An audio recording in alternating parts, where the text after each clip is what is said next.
Jeff, I want to talk about, something that, you and I, like, we talk off camera all the time about all kinds of different, shit. Yeah. One of the things I want to talk about, That's the whole though. reason why we start doing these podcasts. Oh, I know. There's the whole like inspiration behind this, but whole backstory of this place. Yeah. I want to talk about the rise of indie horror games. Oh, that's very obvious. I mean, just the absolute, like, when we think of now, there's a lot of games that we indie games that have not seen the light of day yet. I think of like Negative Atmosphere. I think of Routine. I think a lot of games, but there's a lot of horror games within the indie space that have gotten green lights or have come to fruition. And man, dude, with the rise of the rising cost of a lot of games, people are looking to indie games in a pretty major way. Yeah, you've talked about like Repo and Repo being one of the bigger ones. But I think what the two games that come to mind when I think of the start of not indie horror games, but just indie games in general, is Five Nights at Freddy's and Undertale. Those two specifically come to mind when I see like the rise of indie games, because you really didn't see a lot of indie games take off like those did until after those two games were made. Five Nights at Freddy's, I think, pushing a lot of the new horror genre because it was something different. It definitely pushed the jump scare horror.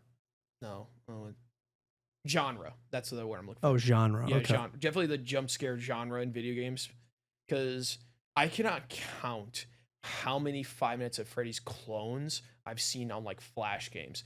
Probably the best one is called Joy of Creation, which was really good because it did the thing with Security Breach where it's open world, but also not at the same time. And those animatronics look terrifying. I didn't see this. It's pretty good. Like, it's gone through multiple stages. There's literally one where you're running through a maze inside a house, and all you can see or hear is the stomping of giant animatronic feet and the glowing red eyes of something chasing you. Which was really good, especially since the jump scare was them screaming in your face and then punching you. Pretty sure one of them was punching you, which was kind of funny.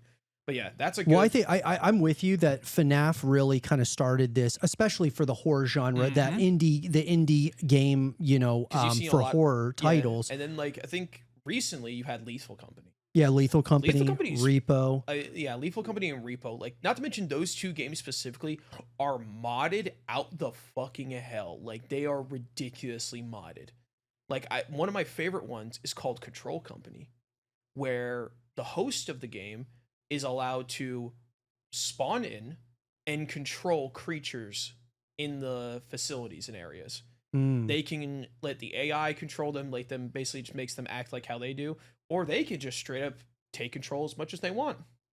That's interesting. Not to mention that mod is very mod friendly because you can start playing as some of the modded creatures too. Any of them. Yeah. Which is really cool. And then Repo in general is just funny to play and funny to like, and because it's less focused on the scare factor as far as Lethal Company, because there have been many, because the thing is with Lethal Company, there's no music, which is already a good point to make for horror, and there's rarely any sounds that these creatures make, but unless you're like right next to them. You have everyone's favorite, the loot bug, which is, there's a mod for it that just makes it yell yippee instead of the normal noise. It's like yippee because they like stealing shit. But I think the one creature that I know everybody knows about that's terrifying is the Bracken. It is dead silent until you see it, and they move very quickly, very quietly, sneak up behind your buddy, snap his neck, pull him away without making a fucking sound. And then, like, you can just picture two guys walking together. All of a sudden, the guy up front turns around, his buddy's gone without any sound, without anything. And he's just gone.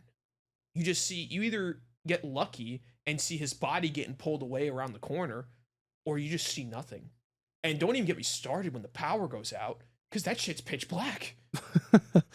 I you love just see this. you see a pair of wide eyes in the distance. Like, what's that? Oh, I should look away. And then before you even, as soon as you turn around, your neck's gone. Mm. And then you have the weeping angels of that game, the spring heads or whatever. They're very fast. They don't make any noise until like they're rapidly moving, and the only way you can stop them is by looking at them. And if you don't look at them, they get behind you and turn your head into a spring.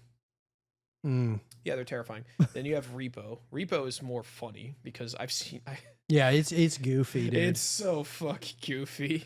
Yeah. Because I think the main thing that makes it goofy is the playable characters are goofy little robots. Yeah.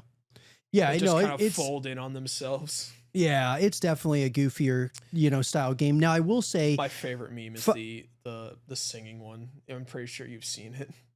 the singing one. I love. Oh yeah. Like oh that, yeah. Oh it's dude, so yeah. There's funny. they've been made like YouTube shorts out of it. They've done all kinds of stuff. That meme has taken off. Oh yeah. Anytime I see anything about Repo, there's something about that. I've seen Oh. people make like very good custom animations for it. Or like there was one where it was the robot, but he was forgotten, so he's covered in moss. At the very end of the animation, you see him power down forever, which is really sad. Like he's just sitting in a corner, squatting, singing that song, and then you see the light in his eyes disappear, and he's just gone. Oh shit. I was like, bro, he was just trying to sing. Someone go get your boy. Well, one of the things for me, dude, was, like Five Nights at Freddy's, for example. I love this as an indie horror game. And because every kid at like the age of 6 has had nightmares about Chuck E. Cheese animatronics. Nightmares. And like that, it kind of leads me into like, especially when these things are freaking, I don't know, 10 feet tall. They're so big for no reason. Why would any kid like those things? That, dude? But they were terrifying in the games, and then the movie, I just thought, they're funny. It's more funny. It's not. Funny. I mean, I wanted a R-rated Five Nights at Freddy's movie. I think that's what they were going for, but I think they didn't have the. They didn't want it. Well, I don't think they wanted to do it because they wanted it to be more like everybody could watch it. And from a business perspective, they made so much off of the first one. Yeah. Plus, not to mention, I don't think they could have gotten it approved because at the end of the day, it is based off a kid's game. Yeah. That's the thing that a lot of people that are kind of iffy about FNAF is that it is a kid's game, but with very dark background. Yeah. Because if you really look into it and you really do some deep diving, I'll be honest, FNAF is what really got me into like deep diving into game lore. That's cool. It's everywhere in FNAF. Like just every little nook and cranny, excuse me, has some kind of like some story. Like in the first game, there's like a poster that's talking about a news article about 5 missing kids. That's where like that lore starts from. It's literally starts from a little newspaper or poster in one of the back rooms of like the office area. And it's just like a little detail that's just everywhere. FNAF in general is just littered with tiny little details. I love that, dude. Love it. Even in Security Breach, which is like arguably like not the most well favorited out of the FNAF games, even that one has lore everywhere. You just gotta look for it. Yeah. Yeah. No, I'm excited for the second movie. Well, yeah, of course. I'm excited for the second movie. I'm more excited about another game. Have you seen the trailer for it? I did. It looks good, and it really. Oh wait a minute! Wait! The new FNAF game. Yeah, I'm trying to remember. It's called like. Wasn't Mimic? It like they brought a teaser out like a while back, right? No, there's a recent one. Oh, was there? Yeah, it's something to do like it's something called like Into the Mimic or something. Okay. Yeah. The whole thing about that game is that you were hired by like some contracting company to go retrieve assets that was being researched at this facility, and they bring up like, oh, this thing's called the Mimic, and the base thing, what it was designed for is that you can put any suit on it, and it would act like that character. Because like apparently from the mechanics wise of the animatronics is like each endoskeleton has its own unique coding for that specific character. The Mimic was just supposed to be a universal one.